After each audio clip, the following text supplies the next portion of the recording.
Bizarre phenomena में आपका स्वागत है। अगर आप अंग्रेजी में जारी रखना चाहते हैं तो कृपया ऊपर दिए गए लिंक पर क्लिक करें।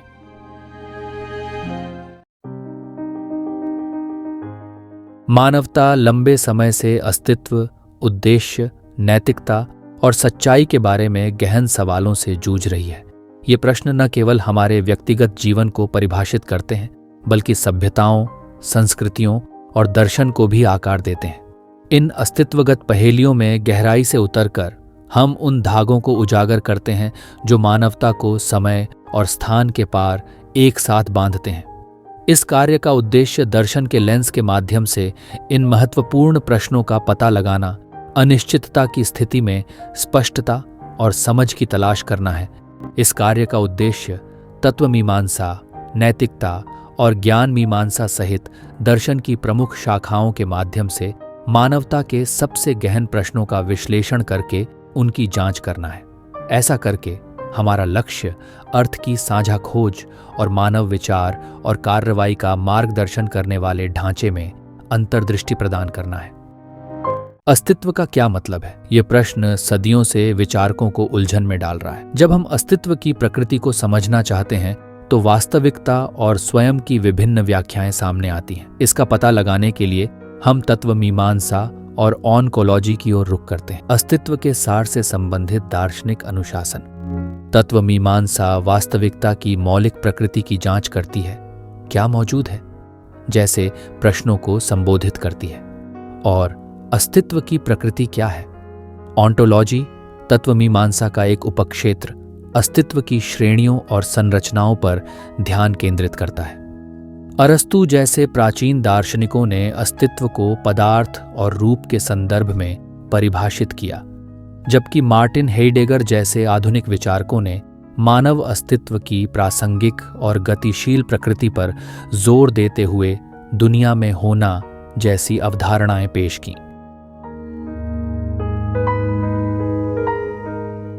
अस्तित्व और चेतना के बीच संबंध ने डेस्कार्टेस जैसे दार्शनिकों को भ्रमित कर दिया है, जिन्होंने प्रसिद्ध रूप से कहा था, मैं सोचता हूं इसलिए मैं हूं। आधुनिक तंत्रिका विज्ञान ये जांच करके एक और आयाम जोड़ता है कि चेतना वास्तविकता की हमारी धारणा को कैसे आकार देती है। मन और शरीर अलग अलग संस्थाओं के रूप में और अद्वैतवाद एक एकीकृत वास्तविकता के रूप में अस्तित्व के बीच बहस अस्तित्व की प्रकृति पर अलग अलग विचारों को प्रकट करती है। अस्तित्वगत चुनौतियां, बेतुकापन और अस्तित्व संबंधी क्रोध जैसी अवधारणाएं, जैसा कि कैमस और कीरकेगार्ड ने चर्चा की है, अस्तित्व को समझने से जुड़े भावनात्मक संघर्षों को उजागर करते हैं। अर्थ की खोज ने सहस्राब्दियों से मानव विचार को प्रेरित किया है, चाहे धार्मिक सिद्धांतों, दार्शनिक प्रणालियों या व्यक्तिगत आत्मनिरीक्षण के माध्यम से।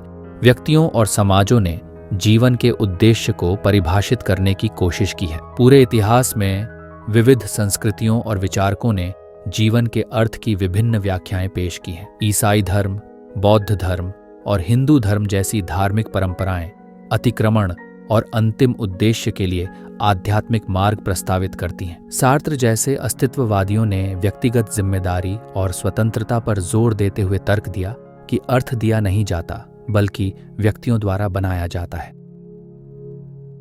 सांस्कृतिक परिप्रेक्ष्य, जीवन के अर्थ की व्याख्याएं विभिन्न संस्कृतियों में भिन्न भिन्न होती हैं। स्वदेशी दर्शन अक्सर पश्चिमी व्यक्तिवाद के विपरीत प्रकृति और समुदाय के साथ सद्भाव पर जोर देते हैं। उदाहरण के लिए आधुनिक धर्मनिरपेक्ष दृष्टिकोण धर्मनिरपेक्ष मानवतावाद, रिश्तों, रचनात्मकता और समुदाय के माध्यम से अर्थ पर जोर देता है। लौकिक महत्वहीनता, विशाल ब्रह्मांड में मानवता का स्थान, अर्थ की हमारी खोज को चुनौती देता है।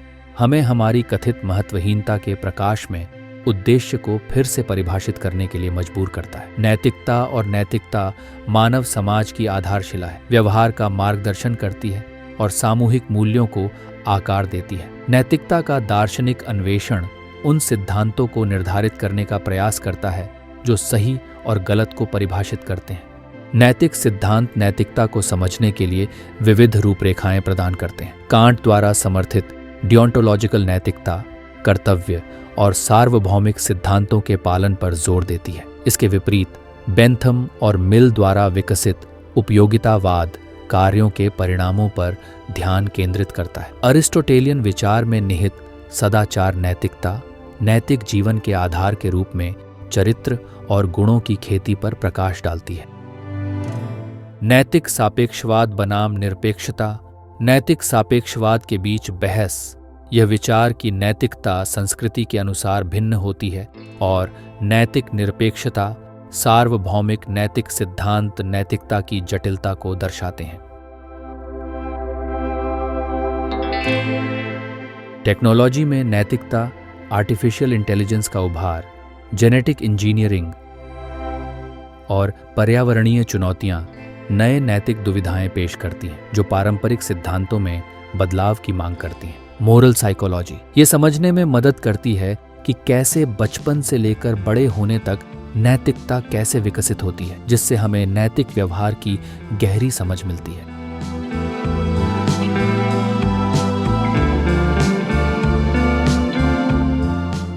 सच्चाई की खोज दर्शन और मानव जिज्ञासा के लिए बुनियादी है। ये समझना कि हम ज्ञान कैसे प्राप्त करते हैं और सच्चाई को कैसे पहचानते हैं, ज्ञान के अध्ययन एपिस्टेमोलॉजी की जांच करने में शामिल है। प्लेटो और डेस्कार्टेस जैसे दार्शनिकों ने ज्ञान और निश्चितता की प्रकृति का पता लगाया, तर्कवाद को सत्य के मार्ग के रूप में प्रस्तावित किया। लॉक और ह्यूम जैसे अनुभववादियों ने तर्क दिया कि अनुभव और अवलोकन ज्ञान की नींव है। डेरिडा और फौकल्ट जैसे उत्तराधुनिक दार्शनिकों ने पता लगाया कि भाषा सत्य और वास्तविकता की हमारी समझ को कैसे आकार देती है। व्यावहारिकता या प्रैग्मेटिज्म।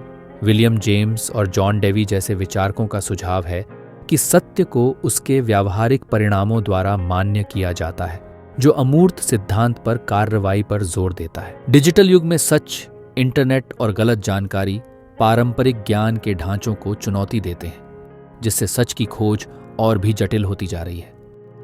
इंसानियत के सबसे बड़े सवालों की खोज करने से मानव विचार की गहराई और विविधता का पता चलता है। अस्तित्व की प्रकृति से लेकर सत्य की खोज तक ये दार्शनिक सवाल हमारे साझा चिंताओं और आकांक्षाओं को उजागर करते हैं, जो हमें एक प्रजाति के रूप में परिभाषित करते हैं। इन सवालों से जुड़कर हम न केवल अपने बारे में अपनी समझ को गहरा करते हैं, बल्कि उस निरंतर संवाद में भी योगदान देते हैं जो मानव इतिहास और प्रगति को आकार देता है। ये दार्शनिक यात्रा सिर्फ एक अकादमिक अभ्यास नहीं है, बल्कि मानवता की ज्ञान, उद्देश्य और समझ की निरंतर खोज का प्रमाण है एक लगातार विकसित होती दुनिया में। यदि आपने मानवता के सबसे बड़े प्रश्नों और मानव विचार की गहन गहराइयों की इस खोज का आनंद लिया है, तो कृपया लाइक करें, शेयर करें और सब्सक्राइब करें। इस बौद्धिक साहसिकता का हिस्सा बनने के लिए धन्यवाद।